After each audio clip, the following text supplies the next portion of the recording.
And welcome back, or welcome to the On Coaching Podcast with Magness and Marcus. I am Steve Magness, the Deputy Director of High Performance West, joined by my good friend, colleague, John Marcus. John, welcome. We're back, baby. Giving the people what they want. See, what do the people want? Do you know? I know what the people need. Okay, what do they need then? They need Final Surge. What is Final Surge? Well, and why do they need it? What is it, and why do they need it? Well, I'll tell you why they need it. Because I use it. That should be good enough, right? And what do I use it for? I use it for my online tracking of training, coaching, writing training plans, everything possible in that regard. It allows me to keep up to date with all of my athletes. I was just going through probably 40 plus athletes that I coached this weekend online, seeing all their training in one place, able to adjust their summer training plans for my college kids on the fly as I saw what they rated things and what comments they left. And it has a nice little message board for them all to interact and for me to post articles and other things that I want them to read to enhance our team cohesion. So Final Surge is a great platform for not only recording and logging your training, but also for coaches to use to, plan out and deliver the training. And you know what? Just for us, Final Surge is giving our wonderful listeners a discount. If you go to finalsurge.com/oncoaching and then enter the passcode or the passcode on coaching, the discount code, and you'll get 15% off, which is an amazing deal to make your life easier. Boom! That's what the people want. Final Surge, High Performance West, On Coaching Podcast, coming all together to give the people not only what they want, but what they need. That is true. It's what they need, and it allows us to continue to do these great things. So please, if you're interested, check it out. If you have any questions, just hit me up on social media, Twitter, etc., and I'll be happy to answer them. So, delving into our podcast topic for the day, what in the world are we talking about, John? Well, if we went back in time with the knowledge and experience we had now, how would we coach in the high school level different and or the same as opposed to when we first started out? Because Steve and I both, as a quick history lesson, Steve and I both started off as high school coaches.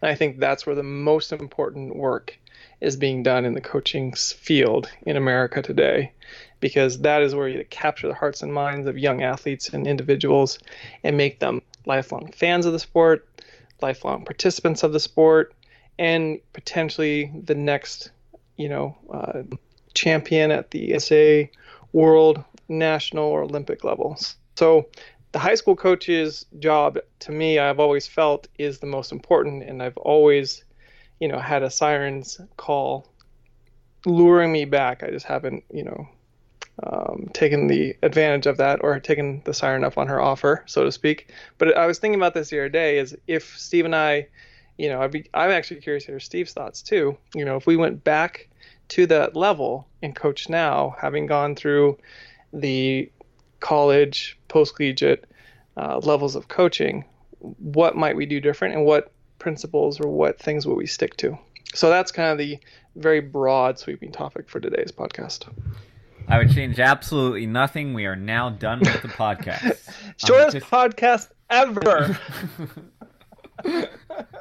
So that's a very I think profound statement there, that high school coaches are at the forefront, and I think that's not only true in terms of setting up athletes' habits and making them lifelong runners and fans, but I also think it's true that a lot of times innovation happens at the high school level because you have more freedom to explore as well.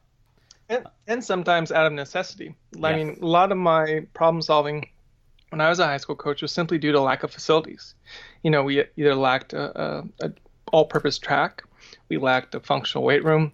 We lacked so much to the high school setting where I worked at, because it was kind of inner city, and just didn't have all the amenities and didn't have all the latest gadget gizmos and equipment that you would like to see. And so by necessity, we figured out creative solutions to training problems to help those young athletes be the best they could be. Yeah, it's really the constraints, right? And it was the same whether when I was in high school or coaching. Um, is those constraints lead to innovation, and a lot of times once you have the world at your fingertips, or all the gadgets and gizmos and resources you could ask for, you stop innovating because you don't have to. And sometimes those constraints lead us to better solutions, or new ways to doing something that we ordinarily would never stumble upon. Yeah, I mean, I can't, um, say enough how thankful I was to start off as a high school coach. And it really set the foundation for my current worldview of coaching and my practice of coaching as it stands today and as it's evolved, because it really gave me the confidence that I could co-create solutions with athletes in the moment or week to week or even day to day based on the environment that we were in to get the best possible stimulus, the best possible training um, um, stimulus, and also the best possible adaptation outcome for that athlete or for that team, because this is who we are and what we did. And I think if I had to think back to my focus as a young high school coach was very eager and ambitious. So I was searching a lot for achievement, for results, for something to hang my hat on.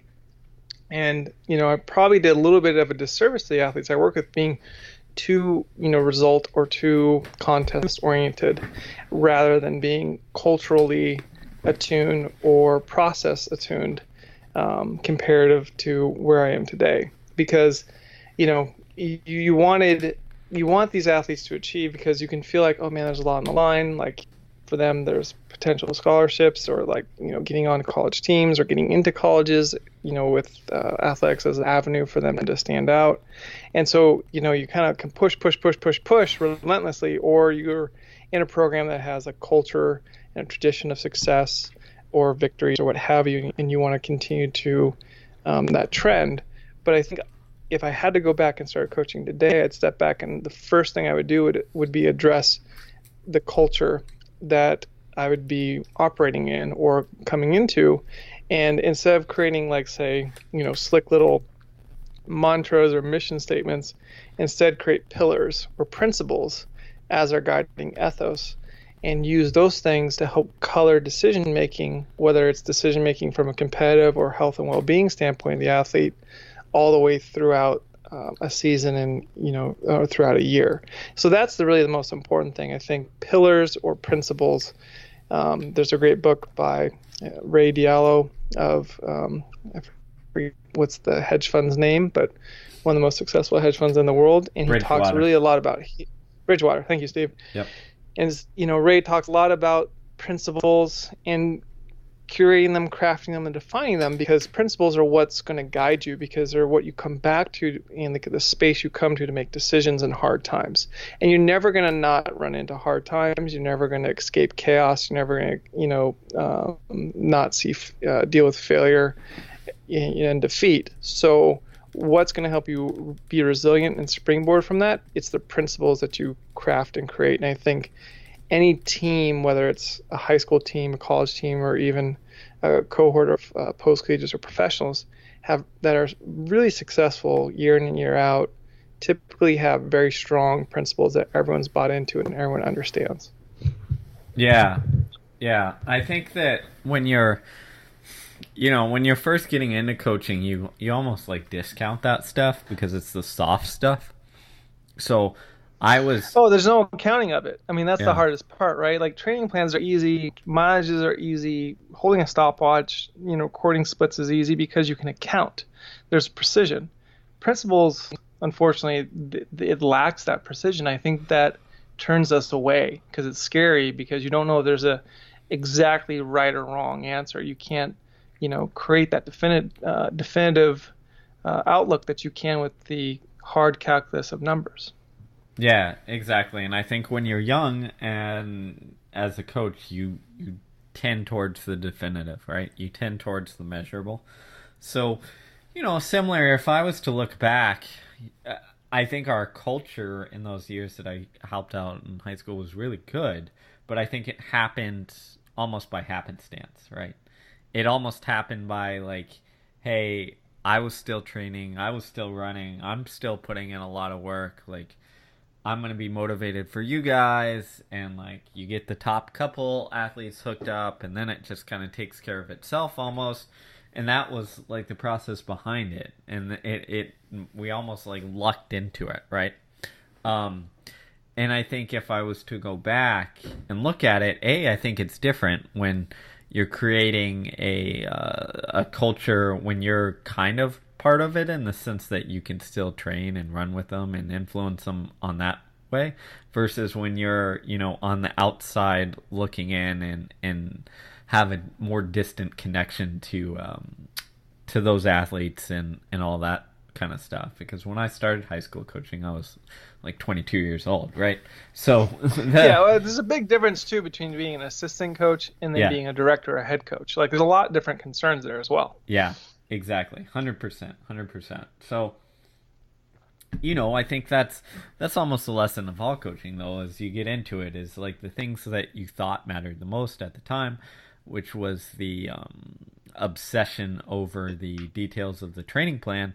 They're still important, but they don't necessarily make or break you.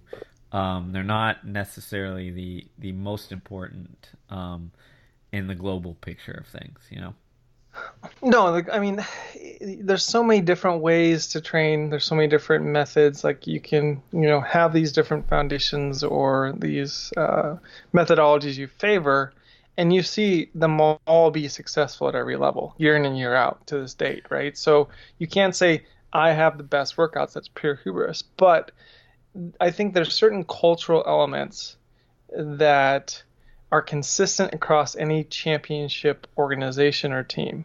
And we were just talking about last night, Steve and I and Danny Mackey, what Tony Parker's article that he recently put out about his farewell to the Spurs organizations that he's been with for, I believe, 17 years. And, there's this aura around the Spurs organization in the NBA basketball as a championship-minded outfit. And he tried to put a pin in really what it was. And so what I read into it was a lot of servant leadership in terms of, the coach, Greg Popovich, or even the stars, David Robinson, Tim Duncan, etc.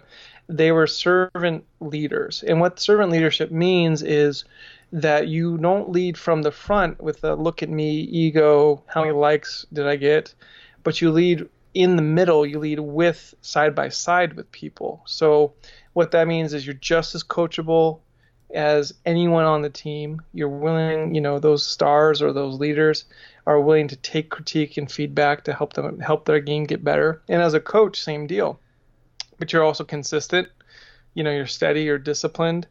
You see the bigger picture about what's the game you're really playing, because the game, the finite game that one can play is who can get to the finish line first, race to race.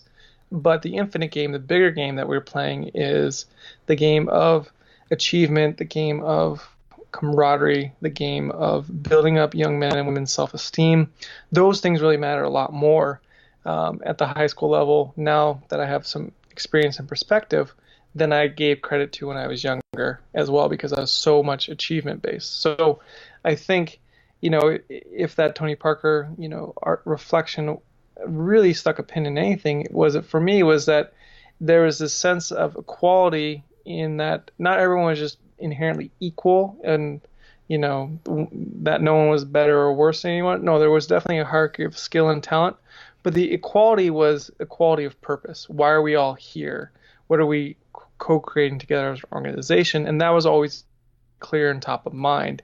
And because of that, you create a nucleus of family, this sense of belonging and being there, where people had each other's back towards what they were searching for, which was being a championship organization, which to them is manifest as being the best version of themselves day in, day out, as they could together. And that together part's key. So let me take a break and read a small paragraph or two short paragraphs from that piece because I think it's important for understanding this.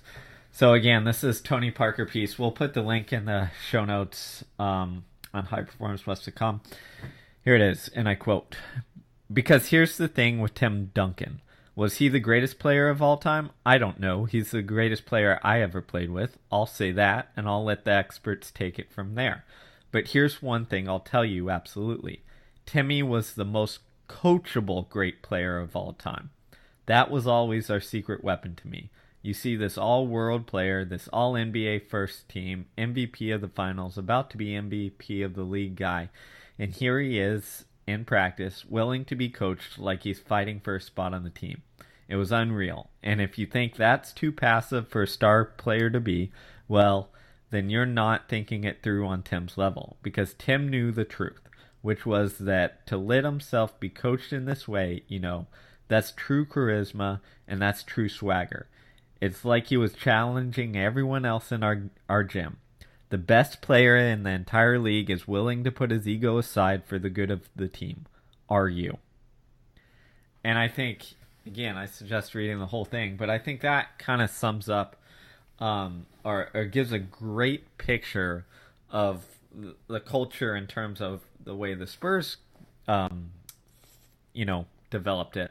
But I think it's also an important piece of it, an important, peek behind the window in the terms of, you see that a lot of times you think like, oh, culture, top-down coach created, but what you see here is it was likely created, and if you read the rest of the article, it was a combination of being created by, the coach, Popovich, but also the star, Tim Duncan, and getting on the same page, and it being like this team-wide kind of, thing that developed.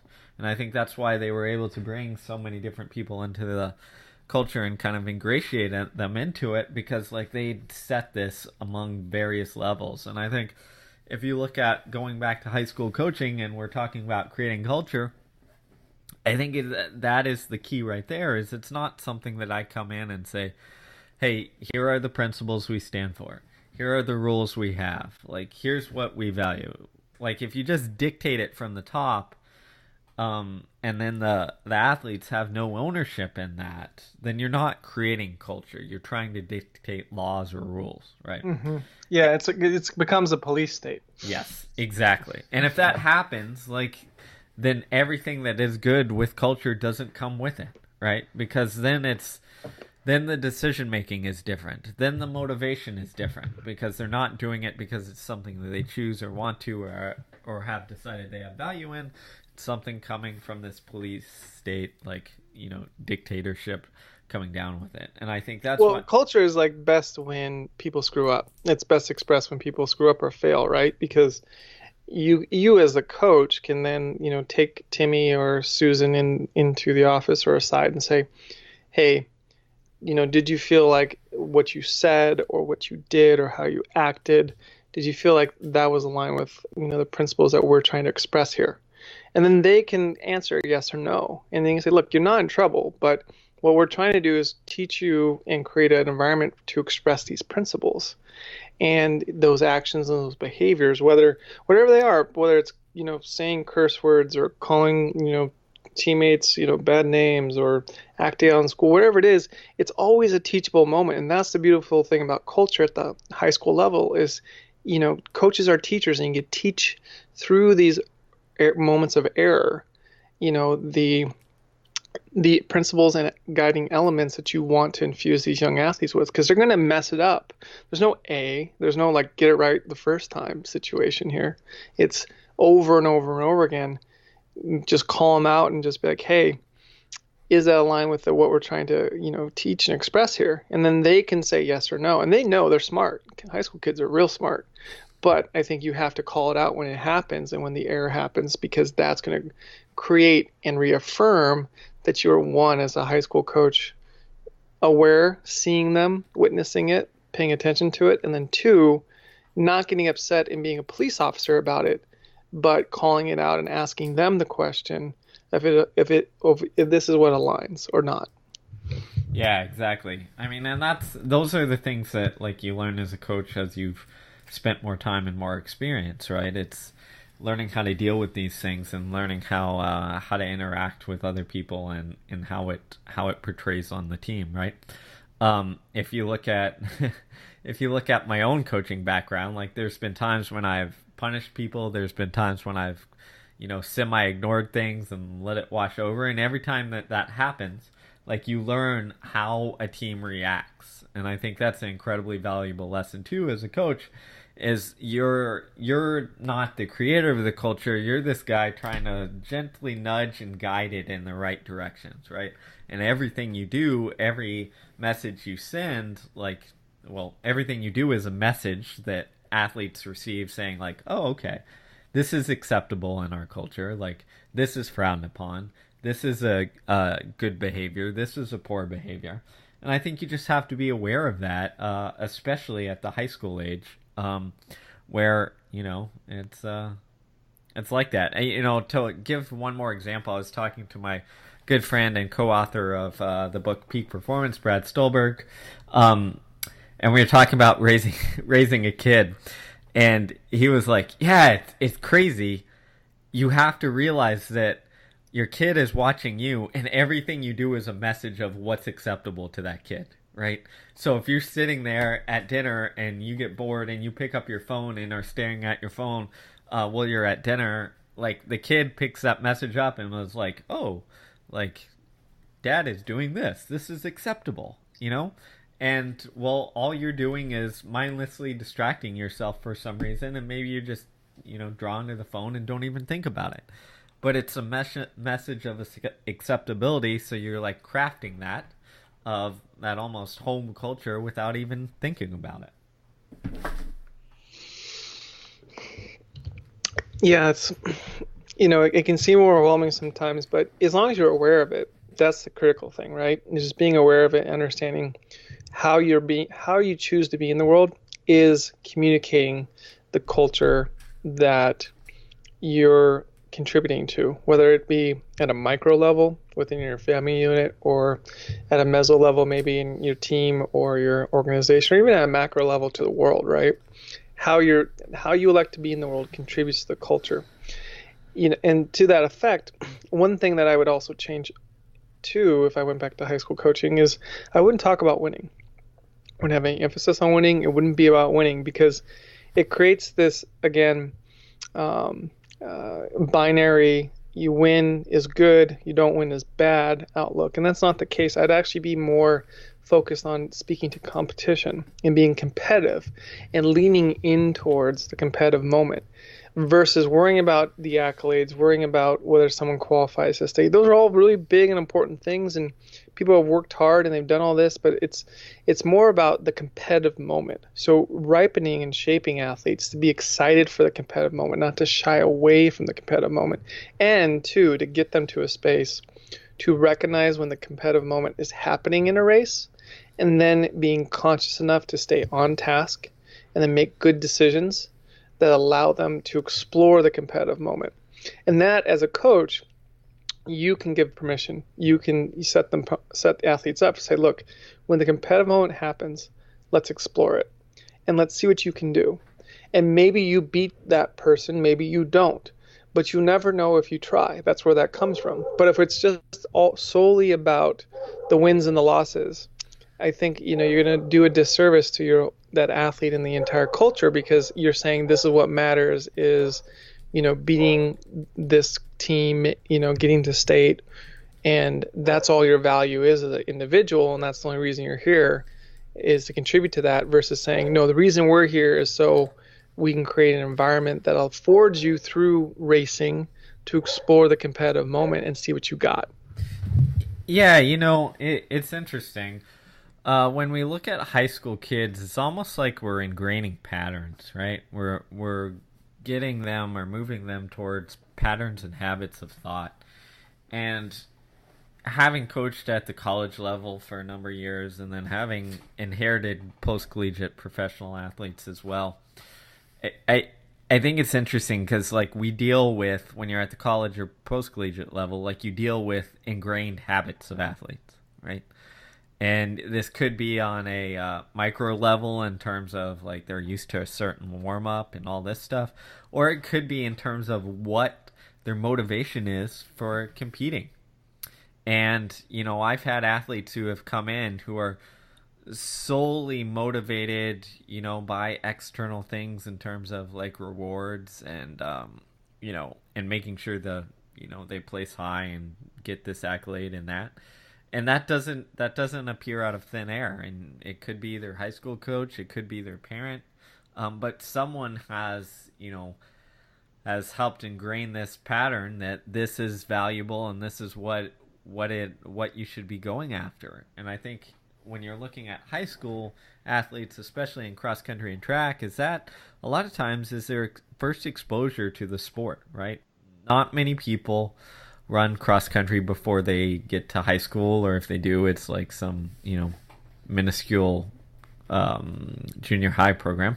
So it's like their first real exposure of things. So when I look at going back as a coach, I would think of, okay, looking at this person holistically, what kind of patterns of thought and behavior am I trying to ingrain? And then, I think the other part of it, as I step back and reflect on the training side of things, maybe to switch gears slightly, is, I'm not sure if I would change a whole lot, except that I would have a deeper understanding of what I'm trying to do with each athlete and mold that more towards like his aspirations. What does that mean? I think like when I was coaching in high school, like it was easy for me to get caught up in like all right, let's try and win state. Let's try and make Nike team nationals. Let's try and do this, right? And you end up maybe pressing certain people's training more so, or like trying to find that fifth man. So you're pressing your potential fifth, sixth, seventh, eighth, whoever's training a little bit more. And I think just stepping back and realizing, okay, what am I trying to set this athlete up for? Is his high school career the only time he's going to compete? And then I'm just worried about ingraining, getting him competitive, but then creating a habit of exercise and running and enjoying that? Or is this someone who's going to go on and compete at the collegiate level? What do I need to do to get him there? How do I need to set him up where he then has 4 years of, competitiveness and collegiate level and isn't burnt out on day one college? And it's just like taking into consideration what the athlete I'm sitting across from is trying to get out of the sport at that age. Oh man, I would change everything from a training perspective. Day one, I teach them how to move. Like I'm totally in the Vern Gambetta Dan Path camp on this. So one interlude here. See, you weren't as fortunate as me. So when Ryan Donor, and then he had two brothers, Brad and Derek, and a couple other guys. Jeremy Warren was there too. By the way, if you were in the High Performance West Scholar program, you would have seen some of their high school training. So check that out. Brief ad. But getting back to that, so those guys would be out at Burroughs Park, right? Yep. Which is where we would train. And every once in a while, old man Tom Tellez would show up and do running form clinics. So I didn't. You had a ringer, man. That's no fair. I didn't have to worry about that too much. You had one of the greats. Ringer come out to Burroughs, and he'd work with all these kids whoever showed up, and that's what you did. So I was just ahead of the game there for you, John. I called in the cavalry. Well, I think looking back, right, the athletes I worked with in high school and even in college and post-collegiate, the people who find and enjoy the most sustained and consistent success, they end up always being the best movers too, and so you hear that nowadays. People want athletic, multi-sport athletes. We're trying to get away from specialization, right, and all the team sports. And football coaches, are looking for 3-sport athletes now instead of just football players year round. What does that mean? Well, it means that these people move in a variety of different planes and move really well to put themselves in a competitive position. And then 2, just teaching athletes how to move, because now we don't have as much PE as we did, say, 30 or even 40 years ago. I mean, that's a long time. So how to position your appendages and limbs and how to, contact the ground on foot strike, how to use your arms in the running mechanic and motion. Those are incredibly important and impactful because if you don't teach that as a high school coach, I guarantee few, if any, collegiate programs will teach that, and I guarantee few, if any, personal trainers or whatever coaches they might have after you will be astute enough to teach that as well. So it's almost like now more than ever, you have to do a little due diligence. But Altus and Vern with, Gain and the Gain cast, they've made it super easy to kind of get that education for a coach. But if you don't do it, the probability is if you're going to subject them to lots of running, whether it's volume and or intensity, they're going to get hurt, and and these high school kids are going to get this injury cycle. And you don't want to do that to a high school kid because then they don't develop, and they don't have fun with the sport, and then they're out of it.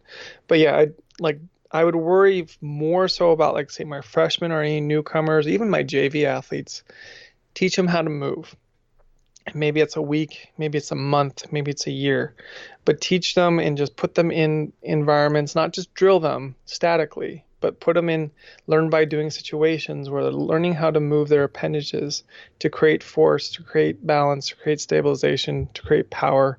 And all these good things are really radical, or not radical. They sound radical because we're not talking about the metabolism, but they are impactful and matter because you can't train if you can't move well because you'll continue getting this injury cycle. And the other thing would, obviously, you guys know me, is speed day one. I'd have them be sprinting because that, sandwiches and bookends nicely with that movement because you have to move very, very well at very high speed. So even if you're doing short sprints, whether they're safe and up a hill for 10 seconds, like, the Canova, Brad Hudson popularized sprints for distance runners in a marathon or cross country cycle, or even if it's on the track doing fly 30s for speed reserve, I would introduce that component day one as well.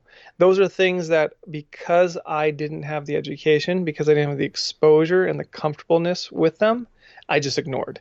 And it was, unfortunately, to the majority of people I worked with, detriment rather than assistance. And lo and behold, the athletes who moved really well, they survived the training, the number of miles and, workouts that I prescribed and et cetera. But the ones who didn't always had issues. And I realized there was nothing inherently wrong with the training program from what we were running from mileage or intensity.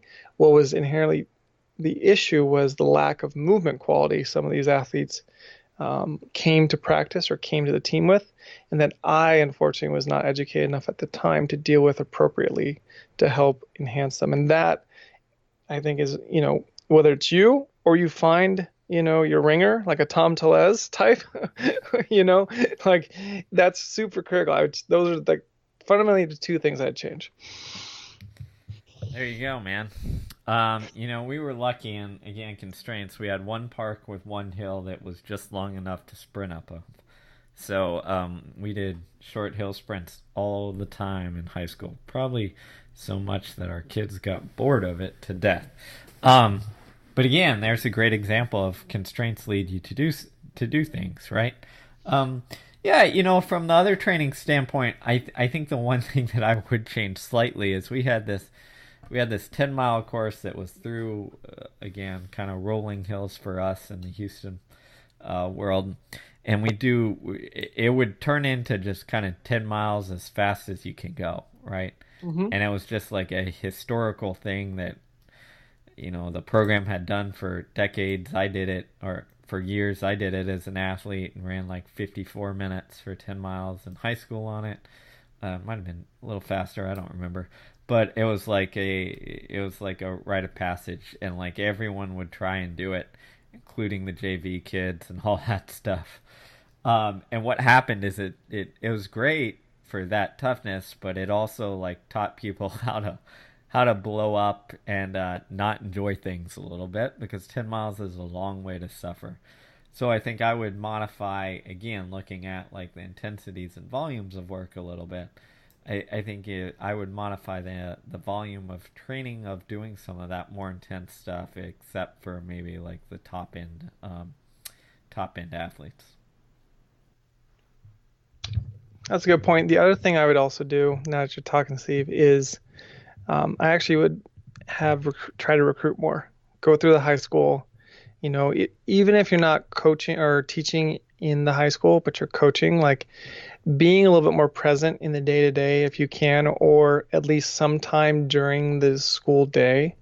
I would have done a better job of trying to just connect with athletes away from practice because that element is critical. And I always feel like coaches who teach in the building that they and the school they coach at have a leg up on a lot of maybe coaches who coach at a different school than they teach at, or coaches who don't teach during the school day.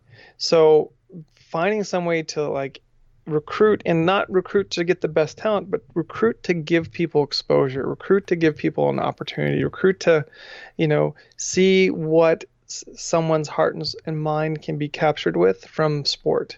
That I think is critical, because now more than ever, sport's a good place for a young adult and a young adolescent to be felt like they're being actually seen and heard. And if you're not the adult going in there and saying, hey, would you like to come and try this? Would you like to give this a shot? Would you like to come run? Like, would you like to come be a part of a team? I think now more than ever, people need to extend that arm and make that offer, rather than solely just saying, oh, well, people who want to run will come out for the team, or people who want to do track will come out for it.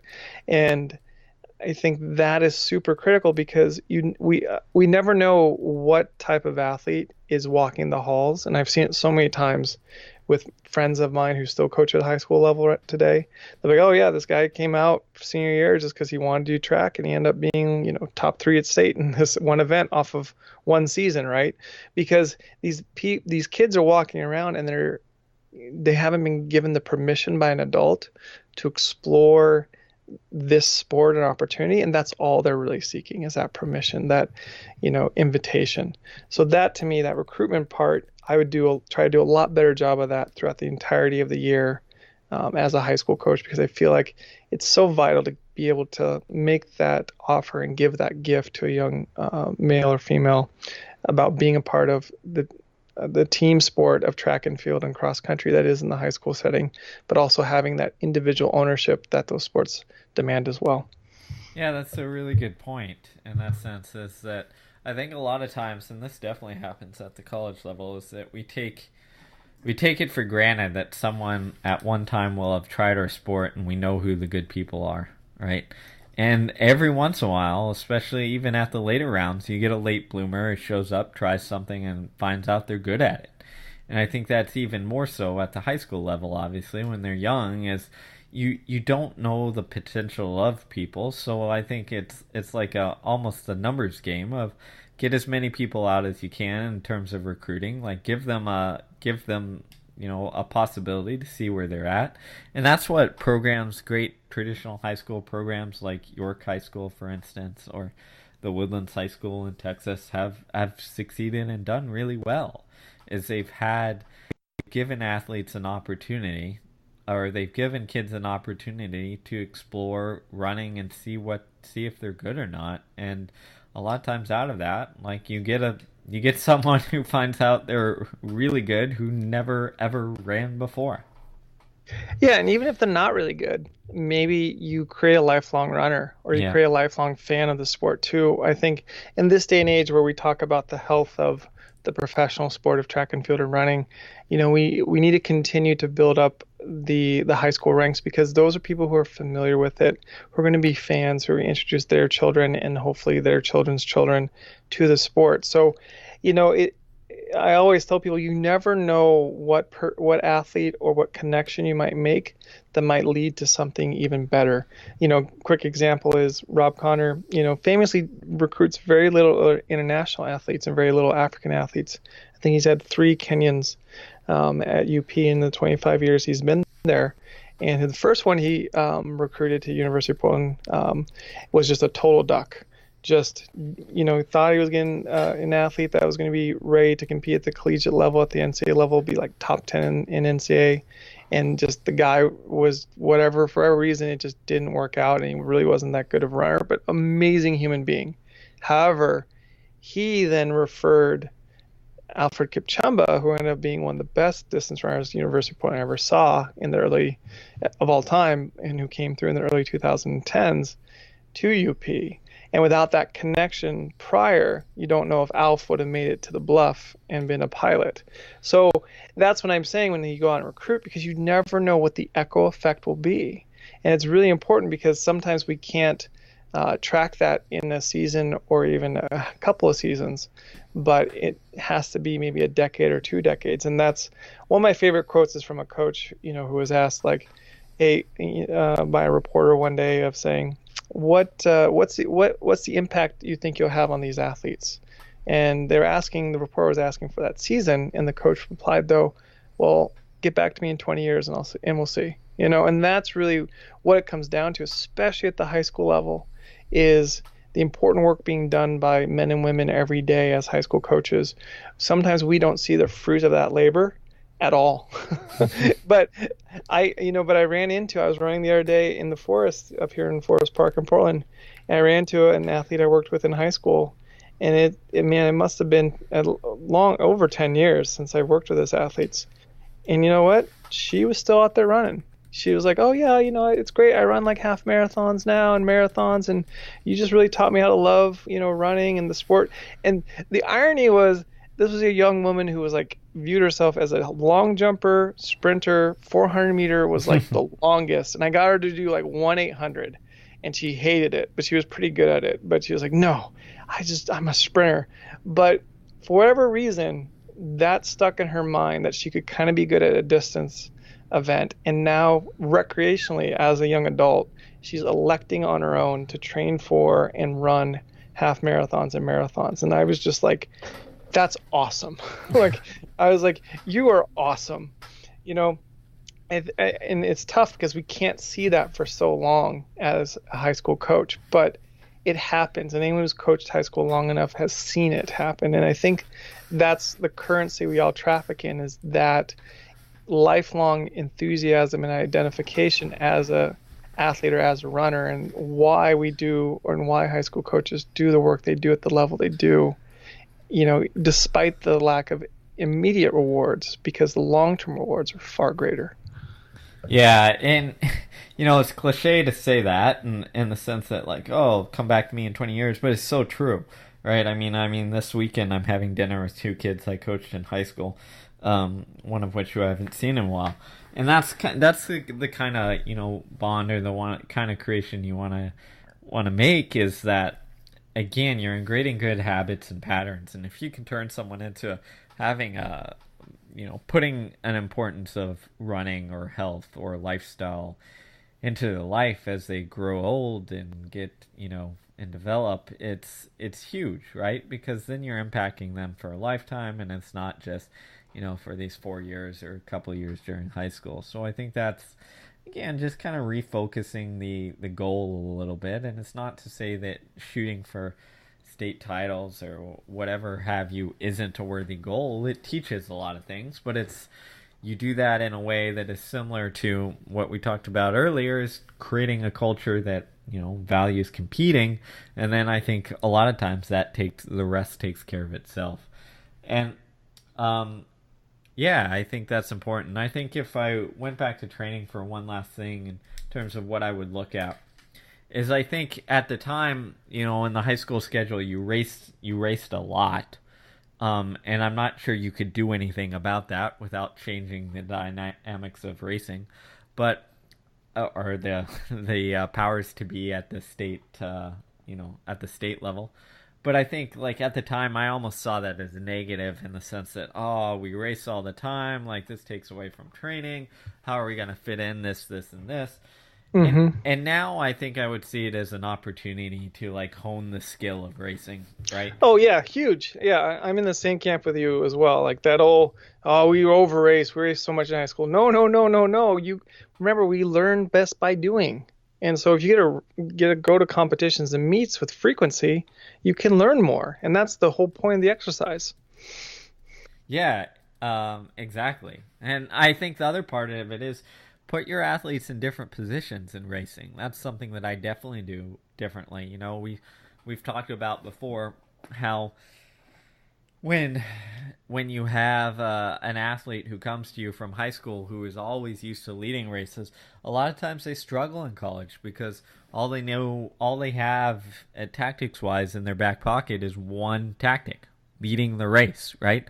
And they're only comfortable when they're leading the race or setting things because they have control. And once you take that control away from them and they're in 15th place or 30th or 100th place and they have no control except over themselves, then a lot of times their performance, you know, drops and they kind of hit a rough spot because not because they're not fit, but because they don't feel comfortable racing because they're one tactic they can't use. So I think, or even if it's someone good who's going to dominate a field in high school, you try different tactics. You try getting them used to different things. Of, hey, sit for this first mile. Help, Johnny, our number 2 or number 3 man, get through the race, and then worry about it. I do that on the college level. I mean, for the past 2 years at our opening meet, it's a local meet at Rice University. I had our top guy, Brian Barraza, run with our second guy. And I said, hey, you run with him all the way up until it's maybe a half mile to go in a 6K race, right? What's the point of that? To make Brian look bad? No, it helps Brian engage with his teammates, right? It helps him teach his our second man something and help pull him along to help see what he's actually capable of, and it gets Brian used to being not in control of the race and in the middle or in the front part of the pack, but not having control of it all. And I think that's an invaluable lesson that you can teach someone. So use races as opportunity to work on tactics. Sometimes sending them out fast, sometimes holding them back and having them go out slow. So it just depends. One final thought on this: I remember my high school coach once, on the starting line, put me in the second row of our starting line, right? When our starting box, you have 3 in front, 3 in the next, and maybe one behind that. He put me in that second row so that I couldn't get out fast, and then I'd be stuck in the middle of this pack with this 100-person race and have to work my way through. And I think at the time I was kind of upset. I'm like, I'm the number 1 guy. Why am I starting in the second row?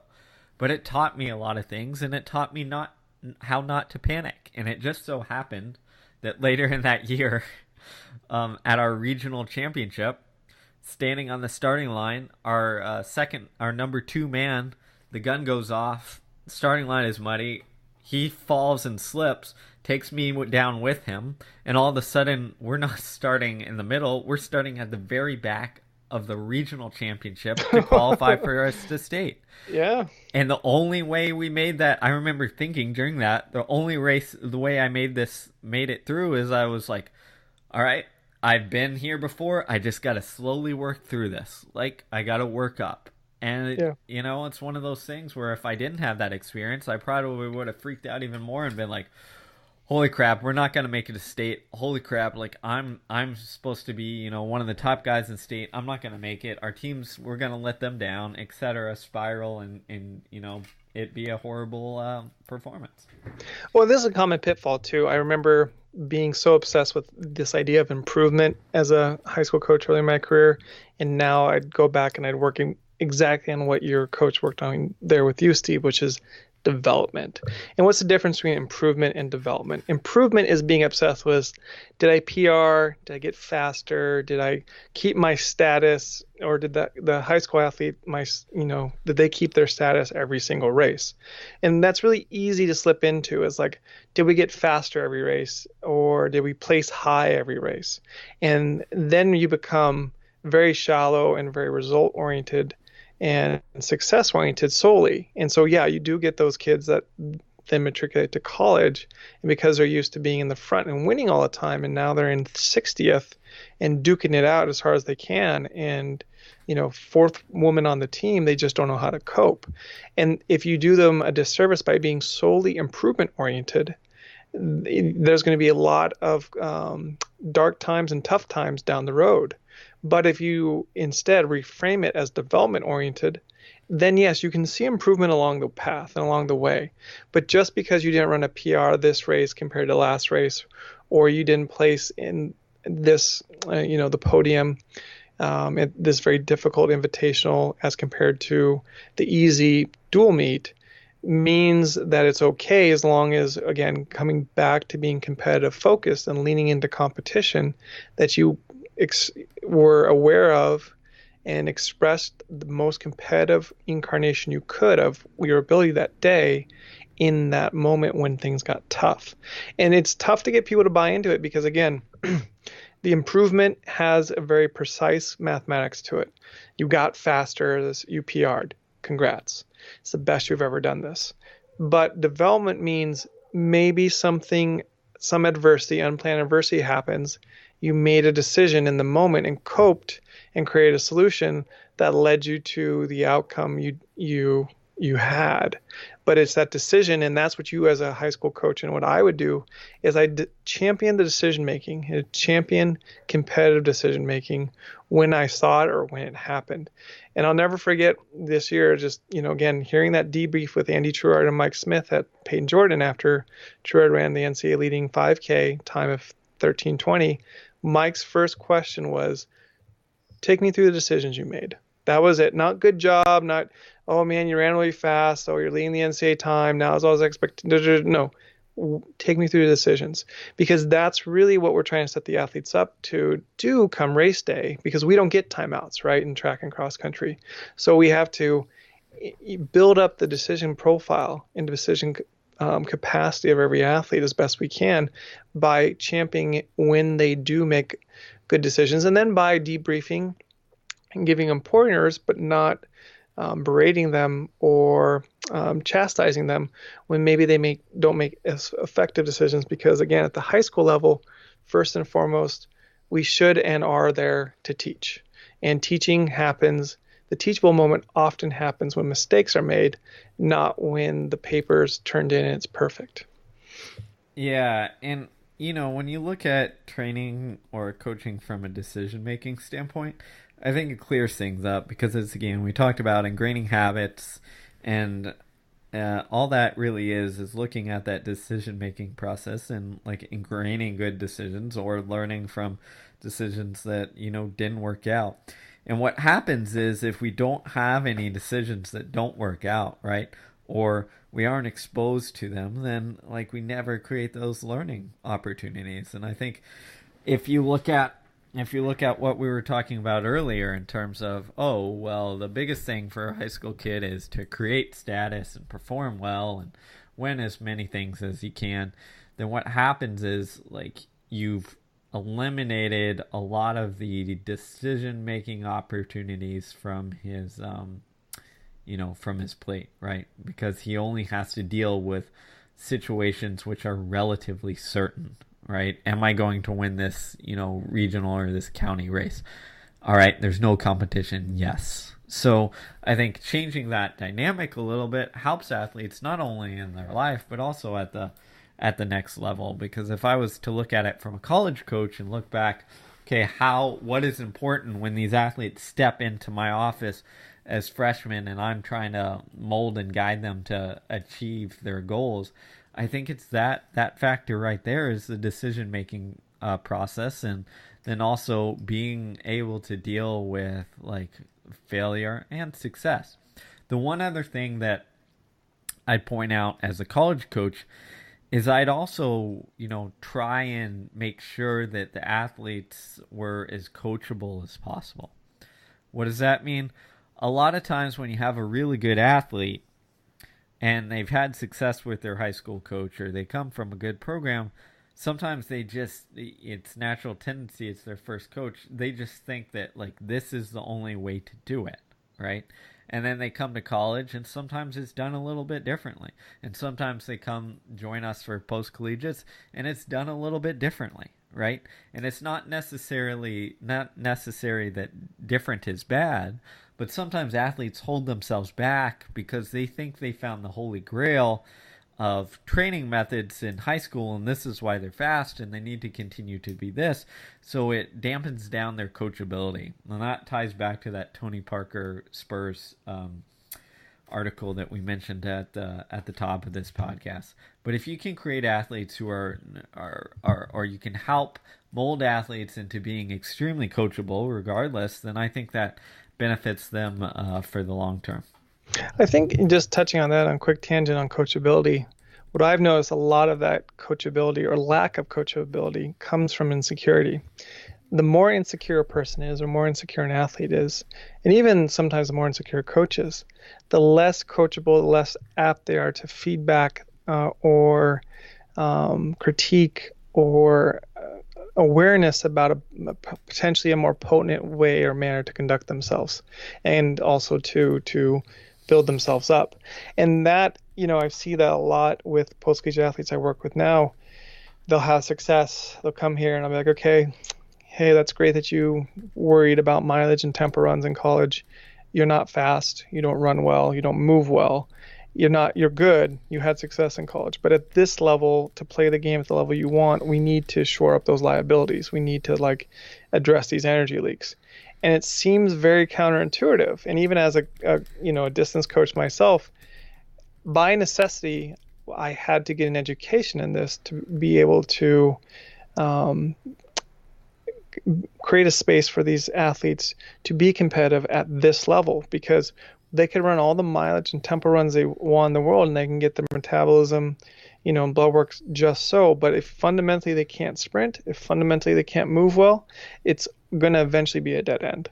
And I don't want a dead end. What you want years and years and years of inconsistent, deliberate, uninterrupted training. But most athletes come out of the injury cycle having big gaps in their development, having big gaps in exposure.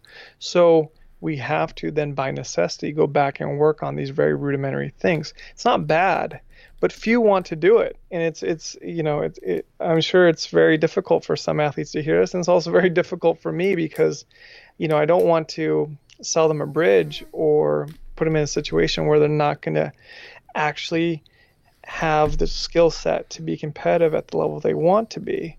But we have to do things that are a lot different than they're used to. And I remind people, what got you here won't necessarily get you there, but it takes a very secure person to be able to explore and experiment with, new ways of getting better, rather than an insecure person who just kind of sticks with what's familiar and sticks with what kind of got him good here and there.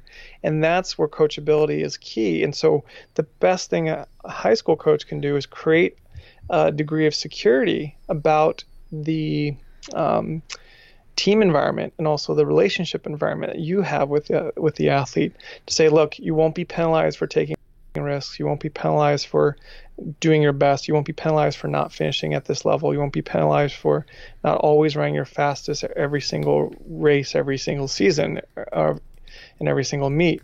But you will be, questioned if you shy away from competition.